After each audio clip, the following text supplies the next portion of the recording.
Football বিশ্বে একটা কথাই প্রচলিত আছে, বাকি বিশ্ব ডিফেন্স করতে শেখে আর ব্রাজিল জন্মায় গোল করার জন্য।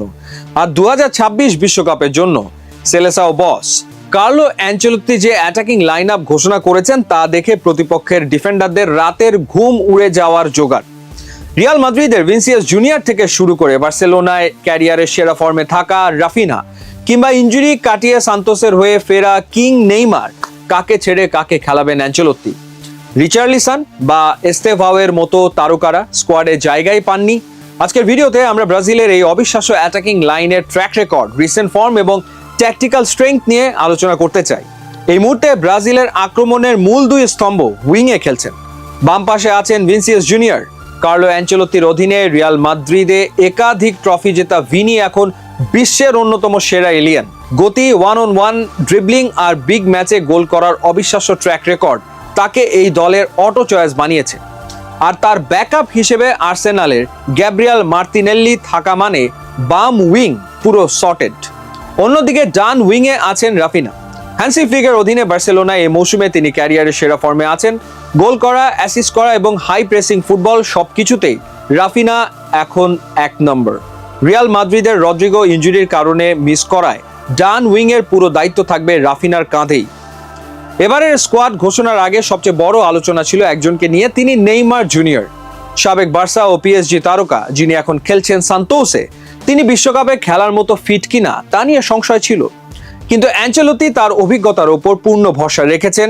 জোয়াও পেড্রো বা আন্তোনির মতো তরুণদের বাদ দিয়ে নেইমারকে দলে নেওয়া হয়েছে। নেইমারের ক্যারিয়ার রেকর্ড, ব্রাজিলের সর্বকালের সর্বোচ্চ গোলদাতা। তিনি মাঠে থাকা মানেই প্রতিপক্ষের ওপর একটা মানসিক চাপ। পাশাপাশি ফুটবল বিশ্বের নজর থাকবে 17-18 বছর বয়সী বিস্ময় বালক এনরিকের ওপর। রিয়াল মাদ্রিদ থেকে জানুয়ারিতে লোনে ফরাসি ক্লাব অলিম্পিক লিওতে গিয়ে দারুণ পারফর্ম করেছেন এই তরুণ তুর্কি। তার ফিজিক্যালিটি এবং বক্সের ভেতর ক্লিনিক্যাল ফিনিশিং তাকে ব্রাজিলের ফিউচার সুপারস্টার হিসেবে প্রমাণ করেছে। ব্রাজিলের স্ট্রাইকার বা প্রথাগত নাম্বার 9 পজিশন নিয়ে গত কয়েক বছর ধরে যে হাহাকার ছিল তা এবার ঘুচতে পারে। প্রধান স্ট্রাইকার হিসেবে লড়াই হবে দুজনের মধ্যে। ম্যাথিউস কুনিয়া, ম্যানচেস্টার ইউনাইটেড হয়ে খেলা কুনিয়া তার চমৎকার ওয়ার্ক রেট এবং লিঙ্ক আপ প্লের জন্য অ্যানচেলোত্তির সিস্টেমে দারুণ ফিট হতে পারেন। 2. ইগর থিয়াগো, ব্রেন্টফোর্ডের এই স্ট্রাইকার বক্সের ভেতর দারুণ, ফিজিক্যাল ফুটবল এবং এরিয়াল ব্যাটেলে তিনি বেশ দক্ষ। এছাড়াও স্কোয়াডে আছেন বোর্নমাউথের রায়ান এবং জেনিতের লুইস হেনরিকে, যা ব্রাজিলের বেঞ্চ স্ট্রেংথকেও আরও গভীরতা দিয়েছে।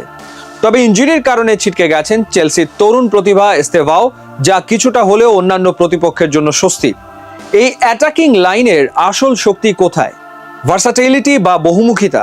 ব্রাজিলের এই লাইনে গতির অভাব নেই, কারণ ভিনি মার্তিনেলি আছেন। ক্রিয়েটিভিটির অভাব নেই, কারণ নেইমার, রাফিনা আছেন এবং ফিজিক্যাল স্ট্রাইকারও আছে, কুনিয়া, থিয়াগো। একই সাথে Ancelotti factor. Coach Carlo Ancelotti Vinicius এবং এনরিককে খুব ভালো করে চেনেন। রিয়াল মাদ্রিদের খেলোয়াড়দের থেকে কিভাবে সেরাটা বের করতে হয় তা তিনি জানেন। যদি নেইমার ও রাফিনাকে এই সিস্টেমে জুড়তে পারেন, তবে এই আক্রমণ ভাগকে আটকানো অসম্ভব। তো বন্ধুরা, ভিনিসিয়াস, রাফিনা, নেইমার আর এনরিক, কাকে রেখে কাকে খেলানো উচিত অ্যানচেলোত্তির? আপনার মতে ব্রাজিলের বেস্ট অ্যাটাকিং কম্বিনেশন বা 3 ফ্রন্ট কেমন হওয়া উচিত? কমেন্ট করে আপনার মতামত জানান।